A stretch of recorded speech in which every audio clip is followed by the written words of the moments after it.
मित्र हो, ही कथा आहे एका ड्रायव्हरची. त्याचं लग्न जमलेलं असतं आणि अचानक त्या मुलीचा जवळचा नातलग ते लग्न मोडतो. मग पुढे 2 वर्षांनी तोच नातलग त्या तरुणाकडे माफी मागतो.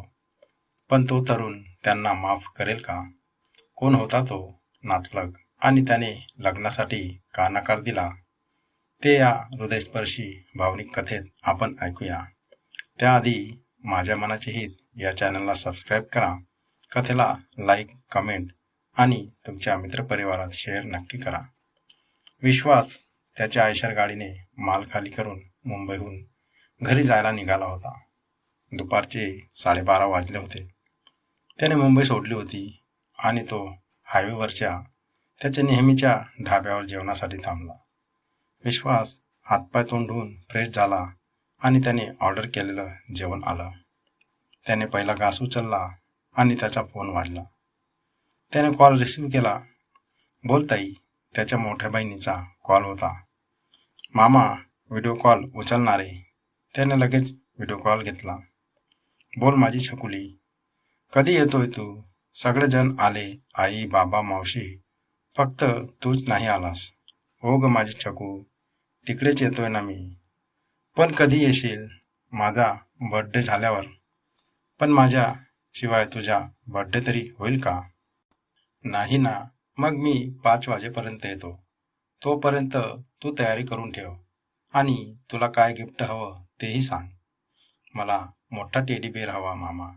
मोठी कॅडबरी हवी, त्याच्या बाचीने सांगितलं. हो बाळा, मी सर्व काही घेऊन येतो. अजून काही हवंय का तुला? नाही, नको. दादा, तू सावकाश ये बरं का. 6-7 वाजले तरी चालतील. हो ताई, मी सावकाशच येईन. तू काही काळजी करू नको. आणि फोन कट झाला. विश्वासने जेवण आटोपलं आणि तो निघाला. थोड्या अंतरावर हायवेच्या बाजूला खेळणी विकणाऱ्यांकडून त्याने 2 मोठाले टेडी बेअर घेतले आणि तो निघाला. जवळपास 2 वाजायला आले होते.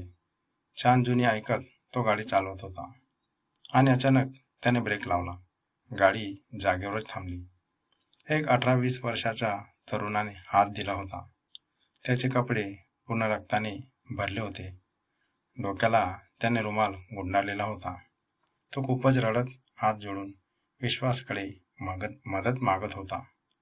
विश्वास क्षणाचाही विचार न करता खाली उतरला आणि त्या तरुणाने सांगितलं, दादा, माझे नाव संदीप आहे.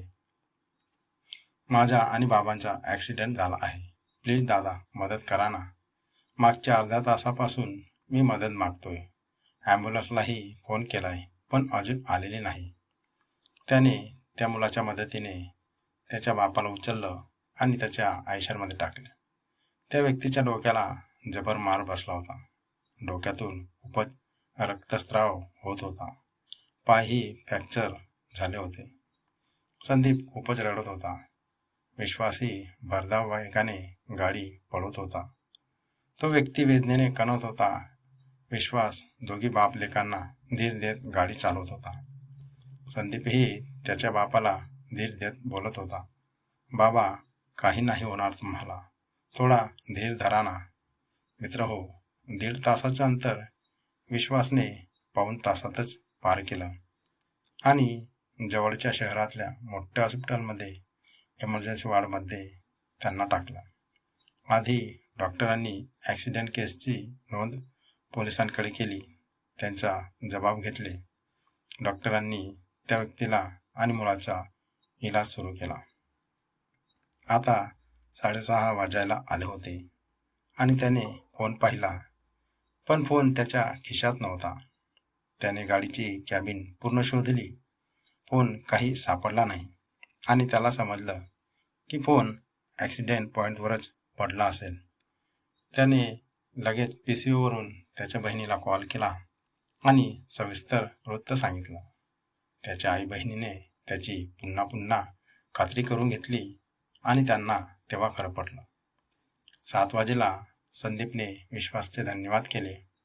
दादा, तुम्ही देवासारखे आलात आणि माझ्या बाबांचा जीव वाचवला. परमेश्वर तुमच्या सर्व दुःख संकट दूर करो. मी त्याला प्रार्थना करेन. विश्वासने संदीपला आश्चर्याने पाहत स्माईल केली आणि एक दीर्घ श्वास घेत बोलला, असं काहीच नसतं रे. जो व्यक्ती निस्वार्थपणे लोकांची मदत सेवा करतो ना, त्यालाच हा परमेश्वर दुःख आणि टेन्शन देतो. दादा, असं नसतं. त्याला सर्वांची चिंता असते. माझे बाबाही गावातल्या लोकांची अशीच मदत करतात. म्हणूनच तर देवाने त्यांच्या मदतीला तुम्हाला पाठवलंय ना. विश्वास बरं आहे असं म्हणत उठला आणि त्याला म्हणाला, चल चहा घेऊ. त्याने नकार दिला आणि विश्वास म्हणाला, चल नको काळजी करूस, तुझ्या बाबांचा धोका आता टळला आहे. आणि दोघांनी चहा पिला.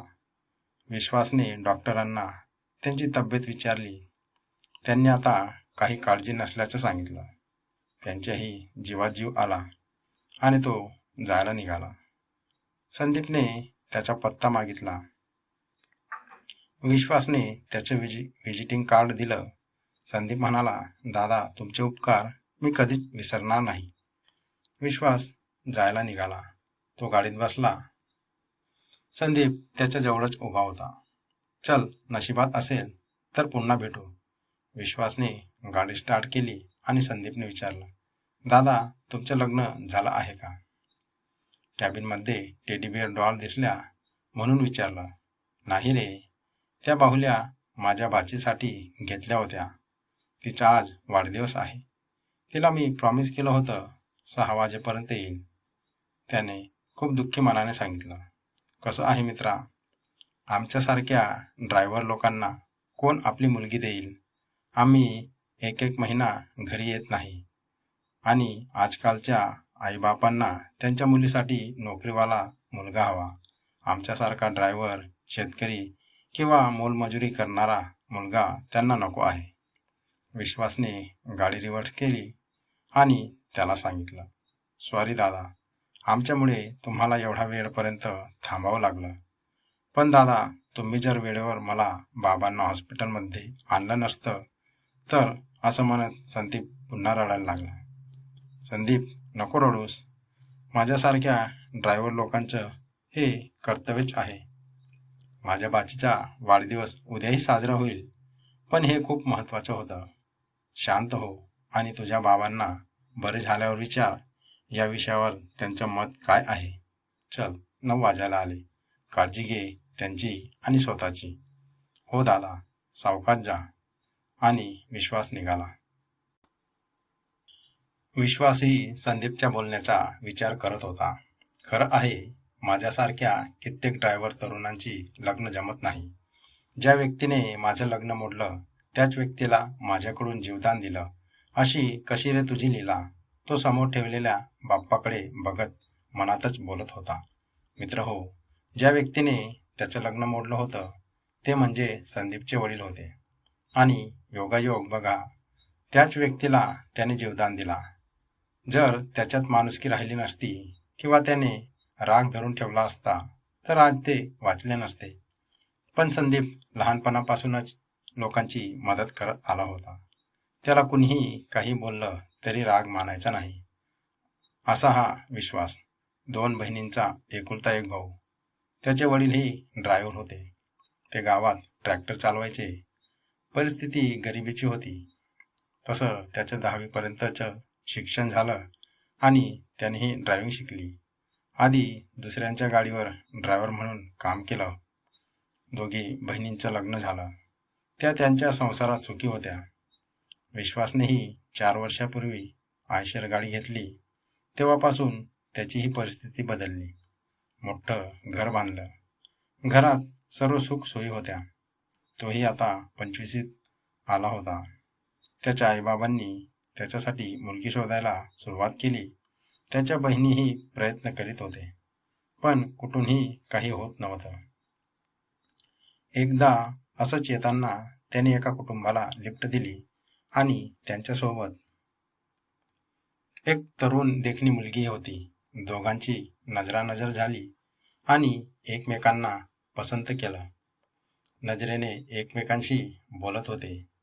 दोघांनाही प्रेम झालं होतं आणि ते त्यांच्या स्टॉपवर उतरले. तिने त्याला नाव नंबर दिलं आणि त्यांच्या मोबाईलवर बोलणं सुरू झालं. योगिता त्या तरुणीचं नाव. तिने तिसऱ्याच दिवशी तिच्या घरी बोलावलं. सर्वांची पसंती झाली. पुढच्या आठवड्यातच त्या दोघांचा साखरपुडा होणार होता. विश्वास, योगिता खूप खुश होते. दोघांनाही त्यांच्या मनासारखं मिळालं होतं. भविष्याची स्वप्न रंगवत दोघे होते. आणि साखरपुड्याच्या 2 दिवस आधी तिच्या मामांनी त्यांचा साखरपुडा मोडला. योगिताने मामांना खूप समजावलं, पण तिच्या मामांपुढे काहीच चाललं नाही. कारण तिचे बाबा लहानपणीच वारले होते आणि योगिताच्या आई बहिणींचा सांभाळ त्यांनीच केला होता. तिच्यावर त्यांचे खूप उपकार होते, म्हणून तिने आणि तिच्या आईने त्यांचंच ऐकलं. योगिता खूप दुःखी होती, पण मामांपुढे ती जाऊ शकली नाही. विश्वासनेही त्यांना खूप समजावलं, पण त्यांनी त्यांचेही काही ऐकलं नाही. त्याने कारण विचारलं. ते म्हणाले, माझ्या जवळच्या नात्यातली एक तरुणी विधवा झाली. तिचा नवराही ड्रायव्हर होता. त्याचा ॲक्सिडेंट झाला आणि तो जागेवरच मेला. म्हणून मी माझ्या बाचीला एका ड्रायव्हरला नाही देऊ शकत. विश्वासचा विश्वास त्याच ठिकाणी गळून पडला. तो खूप रडला. योगिता त्यांचं पहिलं आणि शेवटचं प्रेम होतं. त्याने पूर्ण मनाने तिच्यावर प्रेम केलं होतं. योगिताही त्याला खूप प्रेम करत होती, पण नियतीने त्यांना दूर केलं. तिनेही त्याची माफी मागितली. विश्वास, मला विसर आणि दुसऱ्या एखाद्या मुलीशी विवाह कर. त्यानेही तिला स्पष्ट सांगितलं, ते या जन्मी शक्य नाही.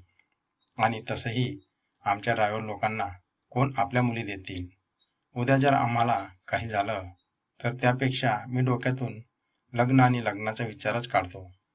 त्यानंतर ते दोघी कधीच भेटले नाही आणि एकमेकांना फोनही केला नाही. आणि आज तिच्या मामांना पाहून योगिताच्या त्या सुंदर आठवणी पुन्हा ताज्या झाल्या. ती मला आठवत असेल का? जर तिचं लग्न झाले असेल आणि तिला मुलंही झाले असेल तर माझी आठवण कशी येईल? असे अनेक प्रश्न त्याला सतावत होते. त्या दोघींना भेटून आज 1.5 वर्ष झालं होतं. पण विश्वासचं प्रेम तिच्यावर जसंच तसं होतं. विश्वास योगिताच्या प्रेमळ आठवणीत रमला होता आणि रात्री 1 वाजता त्याच्या बहिणीकडे आला. त्याचे आईबाबा बहिणींनी त्याचे रक्ताचे भरलेले कपडे पाहून खूपच दुःखी झाले. त्याने सांगितलं, आई, मला काही झालेलं नाही. आणि त्याने आंघोळ केली. सर्व झालेली हकीकत त्याने सांगितली. आणि त्याने हेही सांगितलं की ते व्यक्ती योगिताचे मामा होते. ते ऐकून त्यांनाही धक्काच बसला आणि आईबाबा बहिणीने त्यांचं कौतुक केलं. खूप बरं झालं बेटा, तू त्या व्यक्तीचा जीव वाचवलास. आज खरा माणुसकी धर्म आहे, बाकी सर्व व्यर्थ आहे. त्याचं हसणं बोलणं ऐकून त्याची बाचीही जागी झाली आणि मामाला पाहून आनंदित होऊन तिने त्याला मिठी मारली. त्यानेही तिला खूप प्रेमाने गालावर चुंबन केलं आणि तिने लगेच तिचं गिफ्ट मागितलं. तिचे दोघे डॉल पाहून बाचीही खूपच आनंदी झाली. पण विश्वास ला झोपच येत नव्हती. तो इकडे तिकडे करत होता. आज त्याला योगिताची खूपच आठवण येत होती आणि तिच्या आठवणीने त्याला अस्वस्थ केलेलं होतं. शेवटी त्याला राहवलं नाही आणि पहाटे 4 वाजेले त्याने योगिताला फोन लावला. तिने लगेच त्याचा फोन रिसीव्ह केला आणि तिकडनं ती म्हणाली, कसा आहेस विश्वास? आज एवढ्या पहाटे कसं काय आठवण आली? तू सांग योगिता, तुझं कसं चाललंय? ती खूप दुःखी मनाने बरं आहे असं म्हणाली. विश्वास नाही तिचं बोलणं ओळखलं आणि म्हणाला, योगिता, तुला माझी शपथ आहे, तू खरंच तुझ्या आयुष्यात सुखी आहेस ना? ती काही बोलली नाही. त्याने पुन्हा विचारलं, योगिता, तू माझ्या प्रश्नाचं अजून उत्तर दिलं नाही. ती बाहेर आले आणि त्याला म्हणाले, विश्वास, ही वेळ आहे असे प्रश्न विचारायची का? मी आधीच खूप दुःखी आहे. मामांचा ॲक्सिडेंट झाला आहे आणि तू हे सर्व विचारतोस. विश्वासने तिला सांगितलं, काळजी नको करूस. योगिता, तुझे मामा आता बरे आहेत. म्हणजे तू?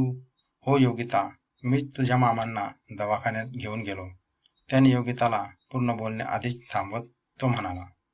ती आता रडायला लागली आणि त्याचे आभार मानत होते. विश्वास, खरंच तुझे मानावे तेवढे उपकार कमीच आहेत रे. ज्यांनी आपल्या दोघांचं लग्न मोडलं तरी तू त्यांना जीवदान दिलंस. खरंच तुझ्यासारखा व्यक्ती या जगात मिळणे खूप कठीण आहे आणि मामांनी तुझ्यासारख्या व्यक्तीला दूर करून खूप मोठी चूक केली. जाऊ दे योगिता, सोड तो विषय. नको पुन्हा पुन्हा त्याच गोष्टी. मन खूप दुखतंय ग. आज तुझ्या मामांना पाहिलं आणि मनात विचारही आला की याच व्यक्तीने माझं आयुष्य उद्ध्वस्त केलं. पण शेवटी राहवलं नाही. माणुसकी आधी, नंतर बाकीच्या गोष्टी. आणि संदीपनेही मला विचारलं की तुझी खूपच आठवण येते. तसंही या 1.5 वर्षात तुला एकही क्षण मी विसरलो नाही. असो, आपल्या नशिबातच नसेल जवळ येणं, तर त्याला तू आणि मी काय करू शकतो? बोल ना योगिता, तू सुखी आनंदी तर आहेस ना? ती रडत त्याला म्हणाली. नाही विश्वास, जे काही मामाने केलं होतं ते सगळंच उलटं झालं. म्हणजे तुझं लग्न झालं नाही का? हो विश्वास, लग्न तर झालं. पण पण काय? विश्वास म्हणाला. पण माझा नवरा दिसायला खूपच सुंदर, नोकरी, सर्व काही व्यवस्थित होतं. पण त्याचं बाहेरच्या मुलीसोबत प्रेम प्रकरण होतं. मला लग्नाच्या 2 महिन्यानंतर हे सर्व कळालं. मी त्यांना समजावण्याचा खूप प्रयत्न केला आणि त्यांनी थोडे दिवस ते सर्व बंद केलं. पण पुन्हा तिच्यात रमले. मग मीही त्या घरातनं काढता पाय घेतला. माझे मामाही खूप दुःखी झाले.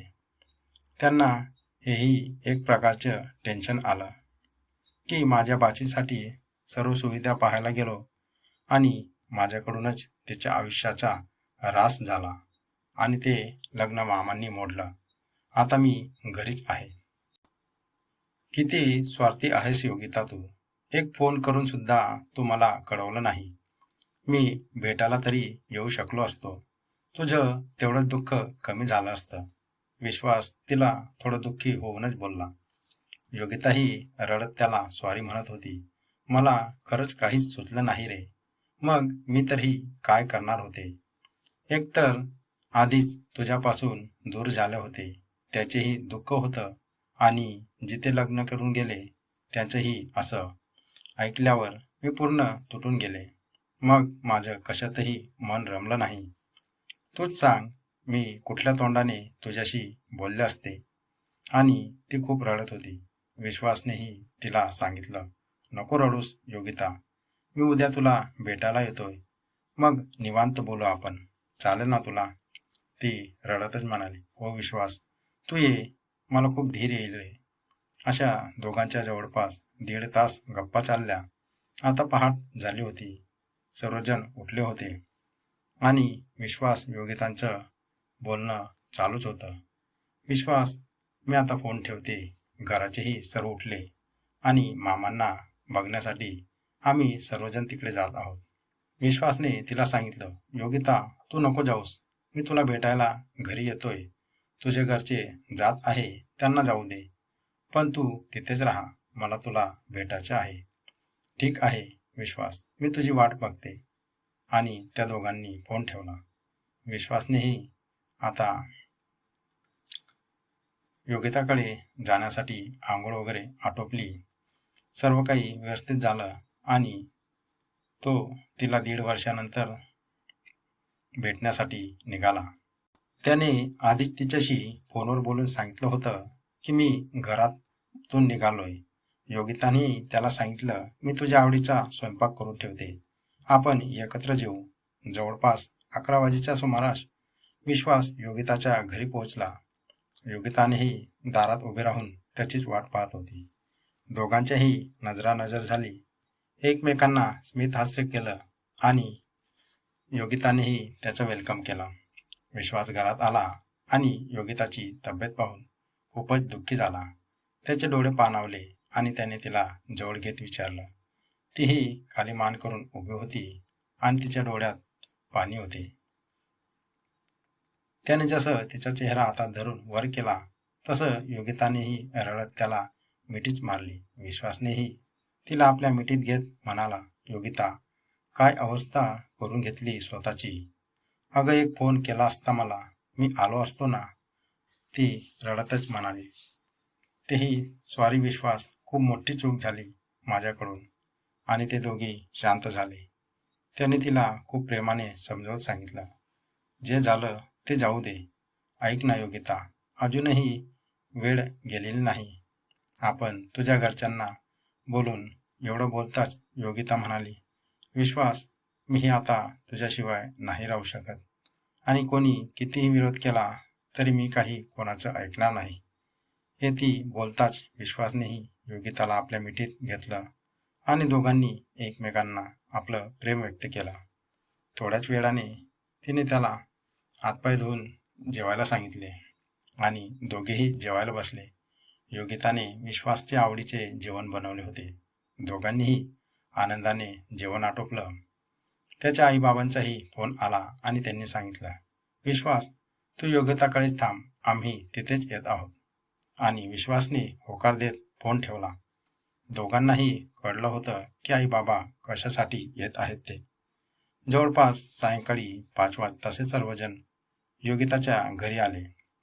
योगिताच्या आईला आणि योगिताला खूपच आनंद झाला आणि तिनेही सांगितलं की विश्वास सोबत तुझे लग्न करण्याचं आम्ही ठरवलं आहे. योगिता आणि विश्वासला खूपच आनंद झाला, कारण ते दोन प्रेमी आता एक होणार होते. दोघांच्याही मनात आनंद मावत नव्हता. ती रात्र सर्वांनी योगिताच्या घरी थांबूनच सर्व काही लग्नाविषयीच्या गोष्टी पूर्ण करून घेतल्या आणि सांगितलं तिचे मामा पुढच्या आठवड्यात घरी येतील आणि आपण या दोघांचं लग्न लावून देऊ. मित्रांनो, दुसऱ्या दिवशी विश्वास आणि त्याचे आई बाबा सर्वजण त्यांच्या घरी आले आणि सुरू झाला दोघांचं मोबाईल प्रेम. पुढच्या आठवड्यात त्याचे मामाही बरे होऊन घरी आले आणि त्यांनी लग्नाला आधीच होकार दिलेला होता, कारण त्यांनाही कळालं होतं ड्रायव्हर लोक जर नसले तर सर्व जग जागेवर थांबेल. त्यांच्याशिवाय कुठलीच वस्तू आपल्याला मिळू शकत नाही हे त्यांना कळालं होतं आणि त्यांच्या इतकी माणुसकी असते हेही त्यांना समजलं होतं. त्यांच्याकडून खूप मोठी चूक झाली होती, जे त्यांनी विश्वासला नकार दिला होता. आता ती चूक योगिताचे मामा सुधारणार होते. मित्रांनो, पुढच्या आठवड्यातच दोघांच्याही साध्या पद्धतीत लग्न सोहळा आटोपला. दोघेही खूप खुश होते. दोन दुरावलेले जीव आता एक झाले होते. योगिता आणि विश्वासच्या सुखी नव्या संसाराला आज सुरुवात झाली होती आणि दोघेही उपस्थित प्रेमाने आणि आनंदाने सुखी संसार करत होते. पुढे 1 वर्षातच योगिताने सुंदर बाळाला जन्म दिला आणि त्यांचं घर पूर्ण प्रेमाने भरून निघालं. तर मित्रांनो, ही होती एका ड्रायव्हरच्या आयुष्याची प्रेमळ कथा. तुम्हाला कशी वाटली मला कमेंट करून नक्की सांगा. व्हिडिओ आवडला असेल तर लाईक नक्की करा आणि हो, तुमच्या मित्रपरिवारात ही कथा शेअर नक्की करा.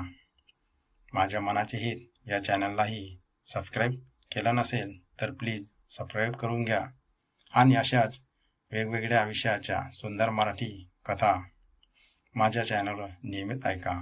धन्यवाद.